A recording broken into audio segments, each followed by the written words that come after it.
ચપ્પુના ઘા ઝીકી મોબાઈલ ફોનની લૂંટ કરનારા આરોપીને ડીસીબી પોલીસે ઝડપી પાડ્યો છે। પોલીસે તેની પાસેથી એક છરો, બાઇક મળી કુલ 60,000ની મત્તા કબજે કરી છે। પોલીસની કડક પૂછપરછમાં ઉધના પોલીસ મથકમાં નોંધાયેલા ગુનાનો ભેદ ઉકેલાઈ ગયો હતો। ડીસીબી પોલીસે બાતમીના આધારે ઉધના ભીમનગર એસએમસી આવાસમાં રહેતા આરોપી વિજય સદુ સિંધેને ઝડપી પાડ્યો હતો। પોલીસે તેની પાસેથી એક છરો, લૂંટ કરેલો મોબાઈલ અને એક બાઇક મળી કુલ 60,000ની મત્તા કબજે કરી હતી।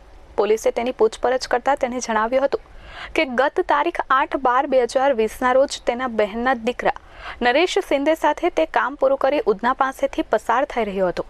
તે વેળાએ રાત્રે 8 વાગે એક ઇસમ મોબાઈલ ફોન પર વાત કરતા જતો હતો। તેનો મોબાઈલ ફોન આંચકી લીધો હતો। જોકે યુવકે તેનો કોલર પકડી લીધો હતો, જેથી તેને ચપ્પુ મારી મોબાઈલ ફોનની લૂંટ કરી ફરાર થઈ ગયો હતો। આ બનાવને લઈને ઉધના પોલીસ મથકમાં લૂંટનો ગુનો પણ નોંધાયો હતો। હાલ પોલીસે આ મામલે વધુ તપાસ હાથ ધરી છે। મયુર ઠક્કર, S24 ન્યૂઝ, સુરત।